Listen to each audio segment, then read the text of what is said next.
Initially, I put this video out yesterday, but then I figured I had to add this comment that I got from a white person who basically echoes the sentiment of many others. So I took the video down to add this comment.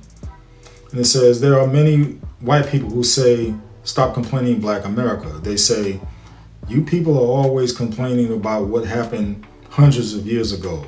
Slavery is over. Nobody alive today owns slaves. And nobody alive today was a slave. So why can't you just move on? You've been given every opportunity in America. You get special treatment through affirmative action. You have Black History Month, Black colleges, and even TV channels for Black people. If white people had those things, it would be called racism. So instead of blaming white people, why don't you take responsibility for your own communities? Crime is high in Black neighborhoods, not because of us, but because of the choices Black people make. If you want respect, then act respectable. Stop playing the victim and start working like everyone else. America is the land of opportunity. If you can't make it here, it's your own fault. So there are attitudes today that feed into this thought process that this person said or people say, and that's something we have to deal with internally amongst our own and with the guidance of God. But racism still exists. There's no hiding it, and comments like these fuels the fire.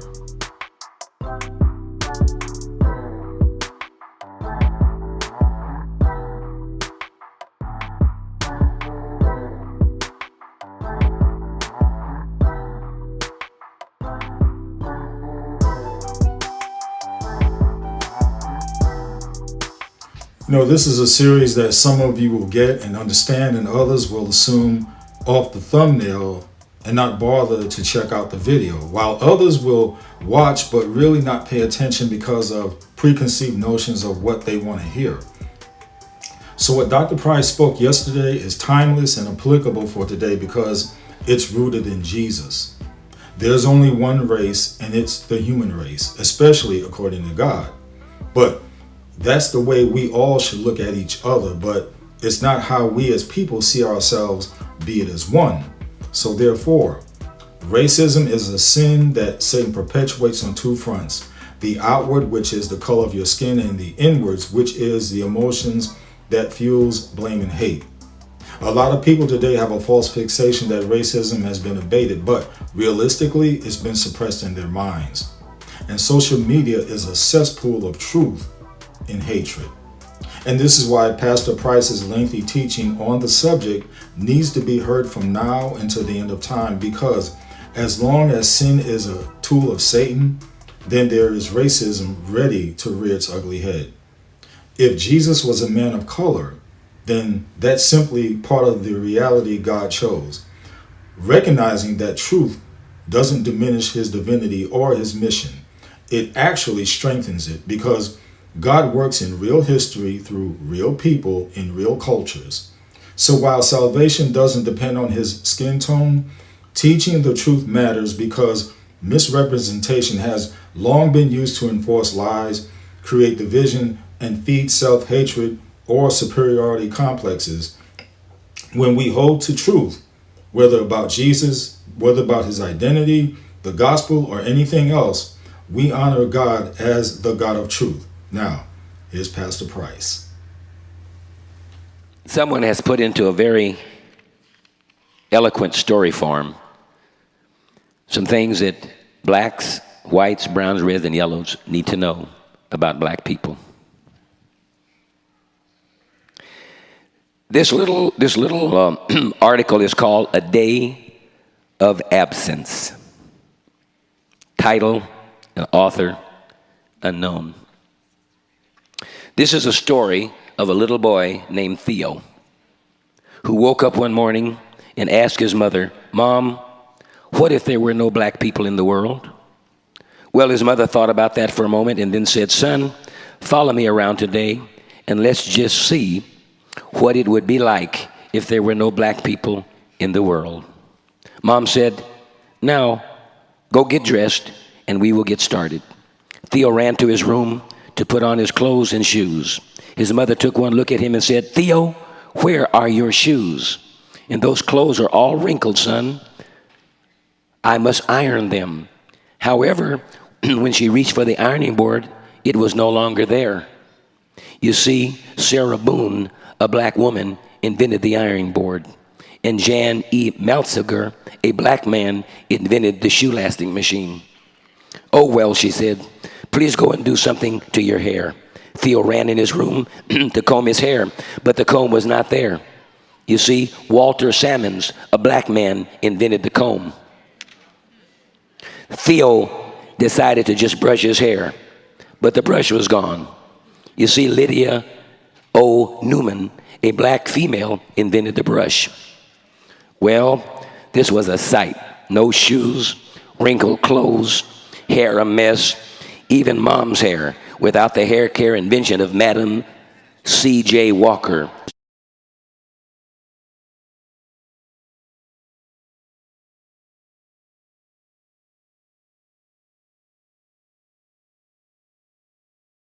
Well, you get the picture. Mom told Theo, "Let's do our chores around the house and then take a trip to the grocery store." Theo's job was to sweep the floor. He swept and swept and swept. When he reached for the dustpan, it was not there. You see, Lloyd P. Ray, a black man, invented the dustpan.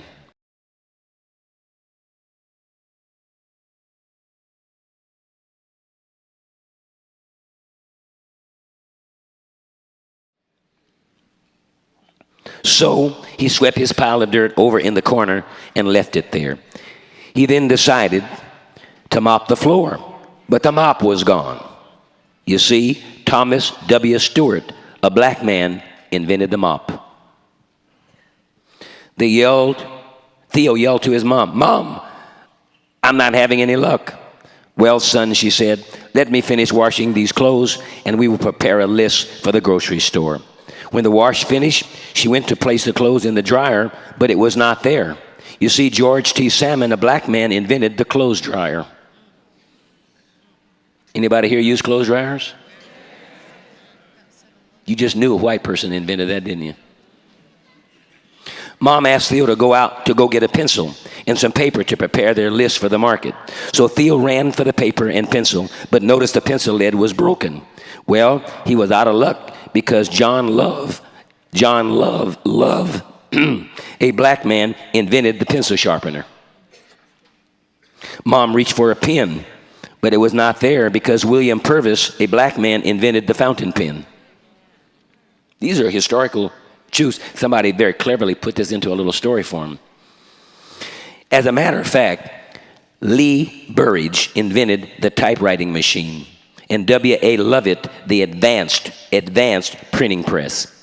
Theo and his mother decided to head out to the market. Well, when Theo opened the door, he noticed the grass was as high as he was tall. You see, the lawnmower was invented by John Burr, a black man.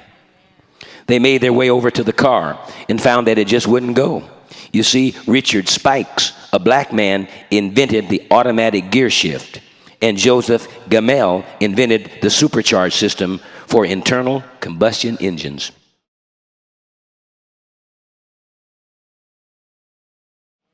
They noticed that the few cars that were moving were running into each other and having wrecks because there was no traffic signals. You see, Garrett A. Morgan, a black man, invented the traffic light. Well, it was getting late, so they walked to the market, got their groceries, and returned home. Just when they were about to put away the milk, eggs, and butter, they noticed the refrigerator was gone. You see, John Standard, a black man, invented the refrigerator. So they just left the food on the counter. By this time, Theo noticed he was getting mighty cold. Mom went to turn up the heat, and what do you know? Alice Parker, a black female, invented the heating furnace. Even in the summertime, they would have been out of luck because Frederick Jones, a black man, invented the air conditioner. It was almost time for Theo's father to arrive home. He usually takes the bus, but there was no bus because its precursor was the electric trolley invented by another black man, Elbert R. Robinson.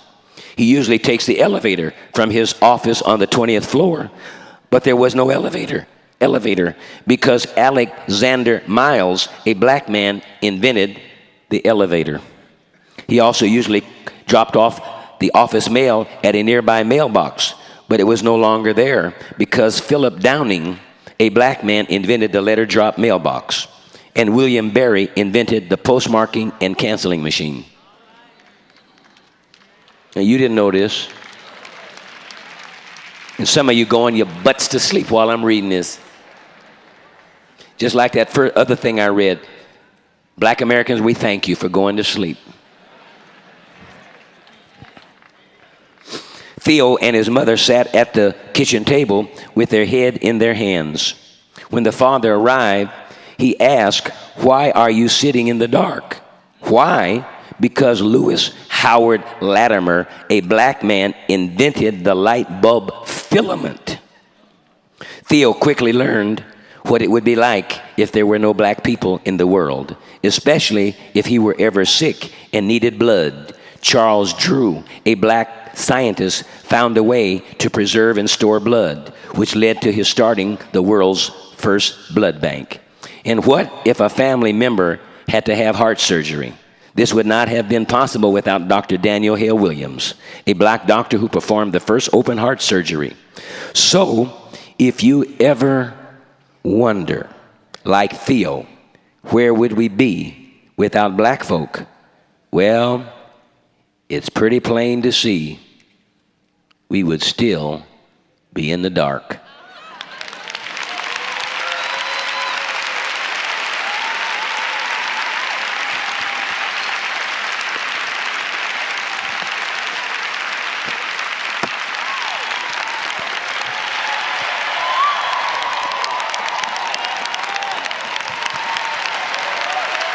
There it is.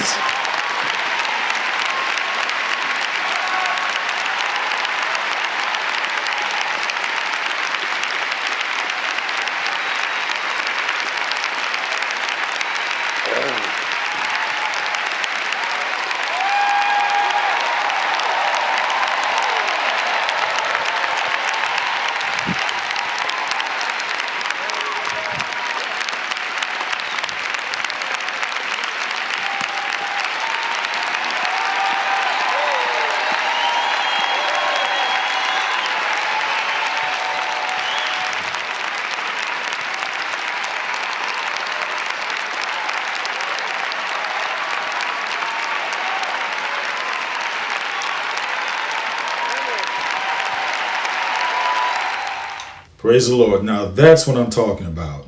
I got to give it up for him.